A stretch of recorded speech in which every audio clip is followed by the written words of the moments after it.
Kisah film ini dibuka dengan sebuah suasana di kelas sekolah putri kota Herat, Afghanistan. Tahun itu, di tahun 2017, Roya Mahbub, seorang entrepreneur wanita dalam urusan IT di negara tersebut, masih harus bergerilya untuk memperkenalkan ilmu informatika kepada murid putri. Kesenjangan masih terjadi di negara itu dalam perlakuan masalah gender. Tantangan datang dari kaum Taliban yang menempatkan derajat wanita di bawah kaum pria. Terbukti ketika Roya pulang dari sekolah itu, mobil mereka yang dikendarai oleh kakaknya diserang oleh tentara Taliban. Untung saja saat itu senapannya macet, sehingga 3 bersaudara dari Mahbub ini berhasil lolos dari ancaman maut.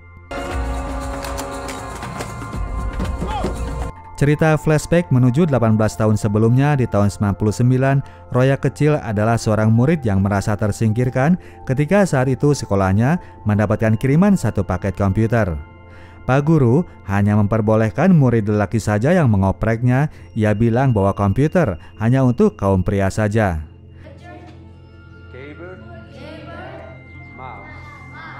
13 tahun kemudian, ketika Roya sudah menjadi mahasiswa, ia kembali bertemu dengan barang itu di sebuah kafe milik seorang pria tua yang sama sekali nggak ngerti komputer. Mr. Abdul sudah melarang Roya untuk menyentuhnya, namun mahasiswi ini kekeh minta diizinkan untuk mempergunakannya. Dipijitlah tombol power dari komputer itu dan tampillah layar Windows XP. Deal-dealan kemudian dilakukan di antara keduanya. Roya bisa menggunakannya hanya di saat jam buka kafe, dan nantinya ia pun harus mengajari Pak Abdul cara menggunakan komputer itu.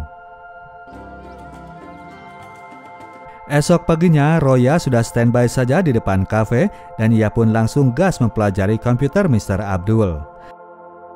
Lama-kelamaan, ia pun jadi mahir, sekalian ia jadi asisten bagi pengunjung kafe yang ingin mempergunakan komputer.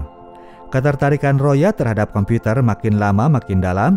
Dia pun mulai belajar bahasa pemrograman dan metode-metode coding. Ia memimpikan bahwa suatu waktu negaranya akan menjadi sebuah negara super canggih dengan berbagai infrastruktur yang berbasis teknologi. 2 tahun kemudian, ketika ia sudah lulus kuliah dan menjadi asisten dosen di kampusnya, Roya mengajukan dibukanya jurusan informatika kepada pihak dekan. Bapak dekan memberikan syarat adanya persetujuan dari 70% mahasiswa kampus jika Roya ingin mendapatkan kelasnya. Dengan dibantu oleh adik dan Ali, kakaknya, mereka pun bergerilya menebar angket ke semua penghuni kampus. Dibukalah kemudian jurusan baru itu, yang mana kemudian menjadi pintu bagi semua peluang Roya. Suatu hari Pak Dekan memperkenalkan Roya kepada Samir, orang India yang sudah menjadi perwakilan sebuah perusahaan teknologi di Amerika. Samir menyatakan bahwa kantornya sedang mencari seorang entrepreneur yang bersedia untuk berperan sebagai pengembang. Daripada terus main coding, Roya diajak untuk mengepalai sebuah tim IT untuk menghasilkan berbagai aplikasi dalam rangka kemajuan dari negaranya. Dibukalah kemudian Afghan Citadel Software Company, perusahaan IT pertama yang mana foundernya adalah seorang wanita. Sibuklah kemudian Roya kesana kemari untuk memperkenalkan produknya sekaligus dari perusahaannya, salah satunya kepada sekolah-sekolah untuk memperkenalkan ilmu IT tadi kepada murid wanita. Terobosannya itu mulai mendapatkan perhatian dari seorang jurnalis Amerika. Sebuah situs web memampang berita tentangnya.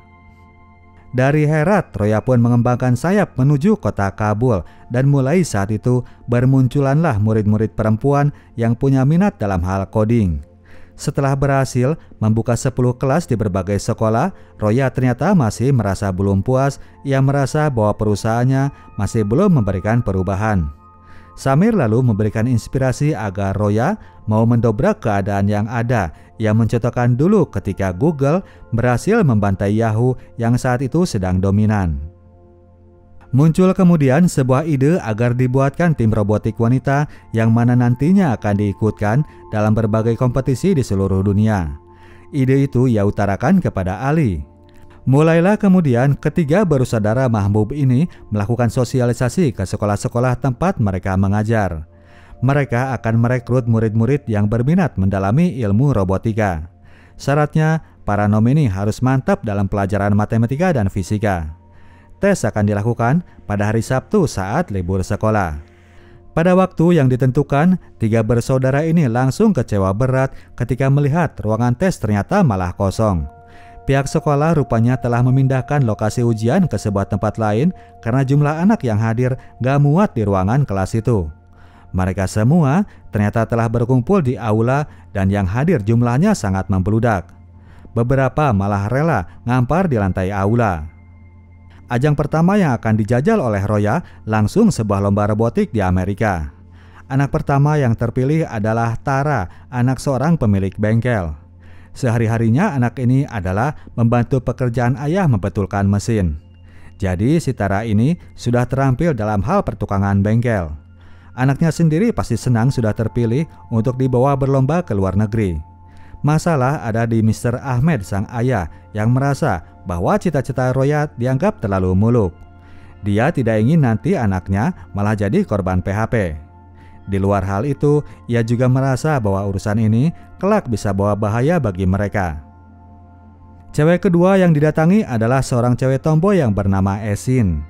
Ketika diajak join, dia pun merasa senang, namun kemudian kasih keputusan gak bisa ikutan join. Hadangan bukan dari ayahnya, namun dari Ua yang simpatisan kaum Taliban. Dengan alasan yang sama seperti ayahnya Tara, Mr. Rahim menolak keras ajakan Roya terhadap ponakannya.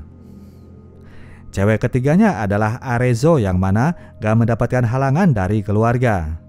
Cewek yang jago main game NFS ini tadinya males harus menyetir sebuah robot yang gerakannya lambat, namun ia tidak bisa menolak ajakan menuju ke Amerika. Cewek keempatnya adalah Hadia yang sehari-harinya nyamar jadi cowok agar sekedar bisa kerja. Ketika diajak, dia ini malah menolak. Kemarin ia ikut tes hanya iseng saja meskipun hasil skornya ternyata nggak main-main. Merasa penasaran, Roya pun menyatroni ke rumahnya. Cewek ini ternyata adalah seorang anak sulung dari 4 bersaudara dan keluarganya ditinggal ayah yang mana seorang tentara dan sedang dikirim ke wilayah yang sangat jauh. Hadia terpaksa kerja untuk membantu keuangan keluarga. Roya terus melobi ayahnya Tara agar mau kasih izin seperti ayahnya yang telah memberikan dukungan. Pada akhirnya Mr. Ahmed pun mau kasih izin, sekalian dia pun menawarkan bengkelnya untuk dijadikan tempat workshop. Meeting hari itu pun diadakan di bengkel ini dan pada akhirnya semua anak bisa dikumpulkan. Metode pelatihan pertama adalah merakit mobil-mobilan dengan tutorial dari YouTube. Setelah itu, Roya yang kasih bimbingan dalam hal coding, menyusun kode-kode program sebagai perintah dari gerakan robot. Selanjutnya, mereka pun tinggal menunggu kiriman spare part robot dari pihak panitia lomba di Amerika yang harus mereka rangkai. Hal ini yang jadi masalah karena paket itu ditahan oleh pihak kantor pos. Mereka mencurigai bahwa paket kiriman itu adalah sebuah alat persenjataan perang. Namun akhirnya berkat koneksi dari temannya Ali yang bekerja di kantor pos, paket tersebut akhirnya bisa dibawa juga menuju bengkel. Tinggal bengongnya saja bagi mereka ketika menatap tumpukan spare part yang berserakan. Setelah beberapa waktu diulik dan diutak-atik, jadilah kemudian robot tersebut sebuah mesin transport kecil yang berfungsi sebagai pengangkut barang. Tim Afghan Rim bentukan Roya siap berangkat ke Amerika. Waktu seminggu sebelum hari lomba, tim Afghan ternyata masih belum siap dari segi pendanaan. Roya rupanya gagal mendapatkan donasi dari berbagai instansi, sementara uang perusahaannya pun tidak cukup untuk memberangkatkan tim. Ia pun lalu mengadu kepada Samir di Amerika. Samir akhirnya bersedia melobi pihak perusahaannya untuk turun sebagai sponsor asalkan tim besutan Roya mampu mendulang prestasi. 5 hari menjelang hari H, mereka pun mendatangi kedubes Amerika di kota Kabul untuk mengajukan visa keberangkatan. Hambatan sempat muncul ketika pihak kedubes ternyata hanya meloloskan 2 visa saja bagi anggota tim. Tara yang kebagian 1 jatah visa dengan Roya mencoba melakukan protes, namun yang mereka dapat ternyata malah keapesan yang berikut. Visa anak ini dianulir karena terdeteksi pernah melakukan kunjungan ke negara Iran. Sebagai musuh sengit, Amerika memblokir orang yang tersangkut paut dengan negara Iran.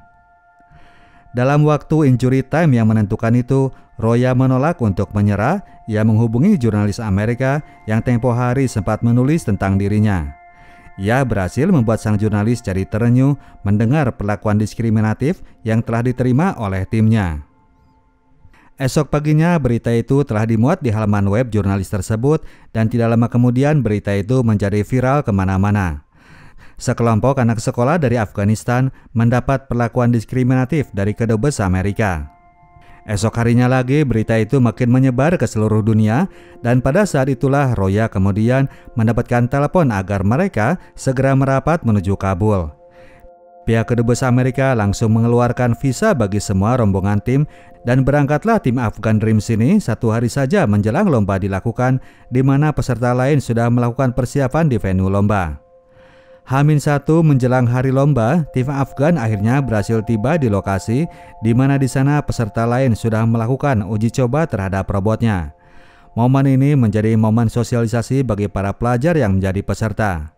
Tiap tim pelajar ini dikondisikan untuk saling mengenal dan menghargai nggak mandang dari manapun mereka berasal. Lomba ini tidak hanya sekedar ajang adu skill, namun juga menjadi ajang untuk menambah wawasan dalam hal pergaulan. Malamnya sementara tim lain sudah beristirahat, tim Afgan masih berada di venue, berusaha merangkai robot yang akan dilombakan. Dalam lomba ini, tiap tim setelah diuji dalam keterampilan merangkai perangkat robotik, selanjutnya mereka akan ditandingkan dalam hal mengendalikan robot tersebut. Skill dalam hal coding sudah pasti menjadi syarat karena siapa-siapa yang tepat dalam melakukan programmingnya sudah pasti mereka akan lebih mudah dalam melakukan kontrol terhadap gerakan robotnya. Setelah itu mereka pun diadukan dalam hal kecepatan dan ketepatan. Masing-masing tim berlomba untuk menaruh sebuah benda pada sebuah media yang telah disediakan.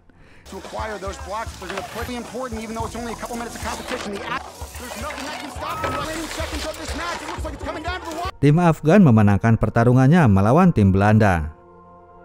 Hasil dari lomba kali itu, tim cewek dari Afghanistan ini berhasil meraih medali perak hanya di bawah dari tim Prancis sang juara. Pencapaian para pelajar ini tentunya membuat bangga tidak hanya bagi mereka sendiri, namun juga bagi para warga Afgan yang berada di Amerika. Malamnya tim Afghan Dream diterima di kantor kedubes Afghanistan di Amerika untuk diberikan penghargaan. Tiba di kota Herat, perayaan kecil kemudian dilakukan di rumah orang tuanya Roya. Di antara momen kebahagiaan itu, muncul kemudian batu sandungan yang tidak diharapkan. Sebuah surat kaleng telah diterima oleh ayah Tara dan kehadiran uaknya Esin di rumah keluarga Mahbub. Dia mengeluhkan sebuah foto yang ia lihat di halaman Facebook. Esin terlihat sedang memberikan tanda tangan terhadap kaos dari cowok anak Belanda. Bagi Mr. Rahim, hal itu merupakan sebuah pelanggaran berat dari adat dan tradisi yang mereka percaya. Esin pun langsung ditarik pulang. Setelahnya, giliran Roya yang menerima pesan-pesan dari nomor tak dikenal yang mana berisi kata-kata makian dan hujatan serta ancaman. Surat yang diterima oleh ayahnya Tara tadi juga berisi ancaman dimatikannya usaha bengkel dari Mr. Ahmed. It's from the Taliban. Dalam suasana kotanya yang masih saja mencekam, saat itu pasukan Amerika sedang berusaha menyingkirkan ranjau-ranjau yang ditanam pihak Taliban. Suasana murung pun makin dirasa oleh Roya. Untungnya di kafe Mr. Abdul, ia masih diterima dan bahkan diberikan semangat. Ali sendiri tetap berusaha move on dengan mencari ajang-ajang lomba yang berikutnya. Sementara itu Royanya masih lemas karena ia sadar bahwa timnya sudah bubar. Namun yang tidak ia duga bahwa efek dari lomba kemarin sangat besar pengaruhnya terhadap keempat anak asuhnya. Setelah kemenangan kemarin, keempat anak cewek ini makin termotivasi dan kini mereka sudah tidak peduli dengan tantangan yang mereka hadapi dari sekitar. Semangat itu merembes pula pada diri Mr. Ahmed. Ia tidak lagi mempedulikan ancaman, yang penting anak ceweknya bisa bahagia dan punya kesempatan untuk keluar dari tekanan yang selama ini ia dapat dari lingkungannya. Keempat cewek kali ini mulai tertantang untuk membangun robotnya sendiri. Dengan mengandalkan material rongsok yang mereka temukan, anak-anak ini mulai menyusun rancang bangun. Berhari-hari dengan sabar, mereka merancang robot tersebut. Setelah robot itu berhasil mereka bangun, giliran Hadiah dengan skill codingnya berusaha menyusun kalimat-kalimat perintah. Lomba-lomba berikut kemudian mereka jajal meskipun tidak semua berakhir sukses. Membangun robot sendiri, tantangannya beda jauh dengan merangkai spare part robot kiriman dari panitia. Di lomba Mexico City, mereka duduk di peringkat ke-19 dan pada lomba di kota Toronto, peringkat tim naik dikit ke posisi 12. Lomba yang lebih akbar akan mereka hadapi di kota Berlin. Robot yang harus dilombakan jauh lebih besar dengan tugas yang lebih berat pula, melempar bola pada sebuah keranjang. Di lomba kali ini, tim Afgan mulai mendapatkan tekanan dari pihak sponsor. Target prestasi harus berada di 5 besar, kalau gagal, maka sokongan dana terancam akan dihentikan. Roya sendiri sebetulnya saat itu sudah mendapatkan tawaran kerja dari Google dan Apple. Meskipun dirasa menggiurkan, namun Roya tidak mau meninggalkan anak asuhnya begitu saja tanpa jaminan beasiswa dari universitas luar negeri yang begitu mereka harapkan. Dalam lomba di kota Berlin ini, seperti disebutkan tadi, tiap tim harus membangun robotnya sendiri dengan ukuran dan energi yang lebih besar dari yang sebelumnya. Kategori lomba yang diselenggarakan menuntut kecepatan dan ketepatan dari robotnya. Tiap robot peserta ditaruh dalam sebuah lingkar lapangan dan mereka berlomba-lomba untuk melempar bola ke dalam sebuah basket sebanyak mungkin. Maka dari itu, para pengendara pun cepet-cepetan rebutan bola sebelum robotnya nanti disuruh untuk menjadi Michael Jordan. Tim Afgan berhasil menampilkan performa yang baik, mereka berhasil meraih posisi keempat. Aman sudah jatah sponsorship untuk lomba yang berikutnya. Balik ke kota Herat dalam suasana yang masih penuh dengan semangat, sebuah insiden kemudian terjadi. Telah terjadi sebuah pemboman terhadap Masjid Al-Jawadiyah yang lokasinya tidak jauh dari kafe Mr. Abdul di tengah kota.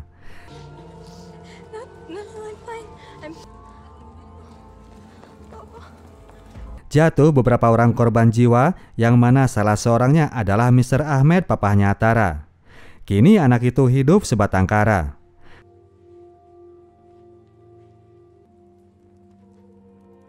Kejadian kali ini bagi Roya sudah kelewatan. Ia tidak pernah membayangkan bahwa apa yang ia lakukan akan memicu sebuah peristiwa yang teramat gawat. Untuk itu, ia pun memutuskan untuk membubarkan tim saja. Namun ternyata lagi-lagi ia harus mendapat tentangan dari tekad baja para anggota yang sudah kadung basah nyebur di empang. Tara menolak berhenti, demikian juga dengan yang lainnya. Berangkatlah kemudian tim cewek bermental strong ini menuju kota Albuquerque di negara New Mexico. International Robotics Innovation Championships adalah event terakhir tahun itu yang dianggap paling akbar karena selain membutuhkan skill, juga menuntut kreativitas para pembuatnya. Dalam perlombaan kali ini, robot yang mereka bangun harus memiliki kemampuan tertentu yang bisa berguna untuk membantu kehidupan manusia. Seperti yang pernah terjadi sebelumnya, dalam lomba kali ini, tim Afgan menjadi tim terakhir yang melakukan persiapan. Kali ini, masalah ada pada pengiriman paket spare part robot yang dititip kirim lewat temannya Ali dari kota Kabul. Sampai saat itu, paket tersebut belum tiba juga di tangan mereka. Namun demikian, tim harus tetap fokus sementara menunggu datangnya robot. Salah seorang dari mereka harus tetap jalan keliling venue untuk melakukan presentasi terhadap robot hasil ciptaannya. Hal itu penting untuk dilakukan karena nilainya adalah 25% dari total keseluruhan skor. Tara yang mendapatkan tugas sebagai presenter. Malamnya dengan bantuan Esin, Tara menghafal tiap kalimat yang akan ia ucapkan, tentunya harus dalam bahasa Inggris. Esok harinya ketika momen lomba hendak dimulai, lewat seorang kurir FedEx, barulah diketahui bahwa telah terjadi kesalahan dalam penulisan alamat kirim. Mereka harus membawa barangnya langsung ke gudang drop point. Sementara Roya dan Ali berangkat ke gudang FedEx, lomba pun dimulai dengan presentasi dari tim Inggris. Anak-anak ini membawa hasil inovasi berupa sebuah robot berbentuk ikan yang bisa mendeteksi zat polutan di perairan. Tidak lama kemudian, Roya pun sudah tiba dengan paket kirimannya. Tinggal melakukan unboxing dan merangkai robot ciptaan mereka. Selesai melakukan unboxing, mereka ternyata menemukan ada satu spare part penting yang rusak di perjalanan. Spare part itu sebetulnya bisa dengan gampang saja dibuat Tara jika mereka bisa menemukan bengkel. Lari lagilah kru dari Afghanistan ini kali ini untuk mencari sebuah bengkel. Dengan bantuan Google, mereka berhasil menemukan sebuah bengkel yang jaraknya dekat dari venue lomba.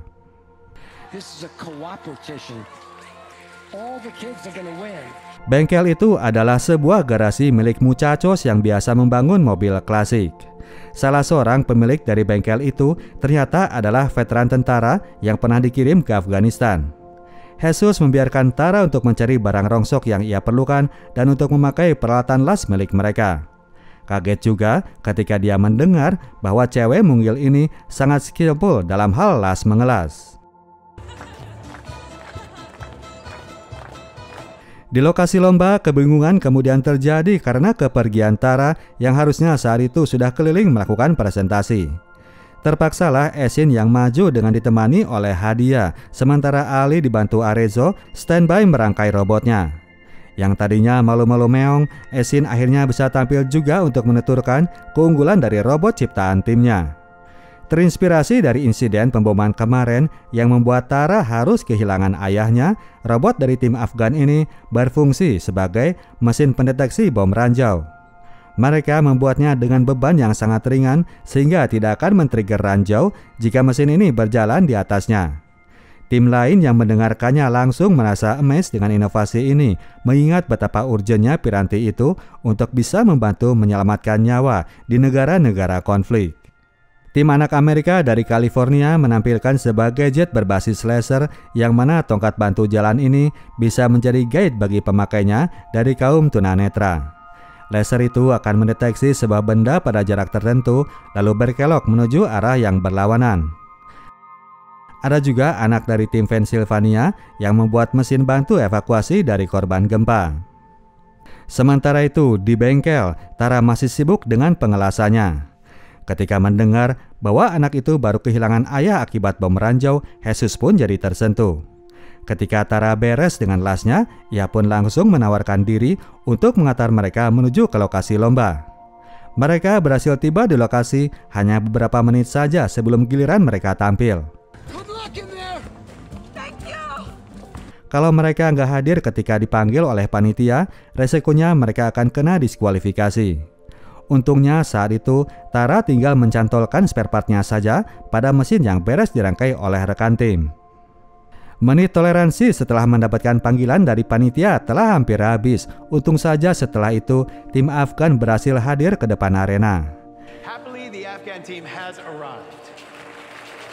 Esin yang pada akhirnya sekalian ditunjuk menjadi presenter. Dengan gayanya yang polos antusias, ia maparkan deskripsi robot kreasi mereka kepada hadirin dan hadirat. Mesin ciptaan mereka itu dibangun dengan rangka yang sederhana saja. Mesin ini akan berjalan dan berhenti ketika mendeteksi keberadaan ranjau. Setelah itu, mesin akan auto memberikan tanda dengan semprotan cat. Seterusnya robot ini akan berjalan dan menandai area yang aman untuk bisa dilalui. Bagian angkat ranjaunya sendiri nantinya adalah tugas dari pihak tentara. Namun untuk mengetahui keberadaan dari ranjaunya itu merupakan hal yang sangat penting. Semua penonton memberikan aplaus yang meriah mendengar presentasi dari tim Afgan Dreamers.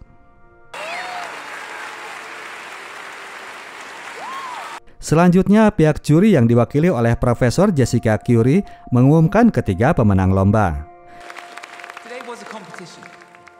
Juara ketiganya adalah tim dari Pennsylvania, Amerika yang menciptakan robot bantu evakuasi korban bencana.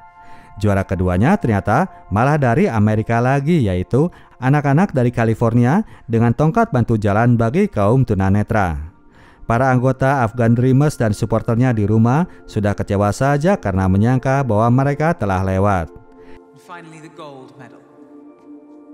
Namun ternyata tim harapan warga kota Herat ini justru berada di posisi pertama, tim Afghan Dreamers yang muncul sebagai juaranya.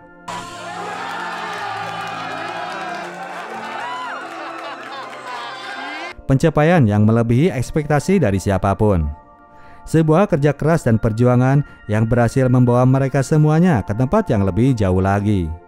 Roya Mahbub dinobatkan sebagai salah seorang dari 100 orang paling berpengaruh di dunia versi majalah Time. Sekarang dalam masa berkuasanya rezim Taliban di Afghanistan, dia memilih untuk tinggal di Amerika. Akan halnya dengan semua anggota di Afghan Dreamers, mereka berhasil mendapatkan beasiswa kuliah di luar negeri. Oke, demikianlah ceritanya bro dan sis. Kita tim Sinotalk cabut dulu. Sampai jumpa di video kita selanjutnya. Ciao.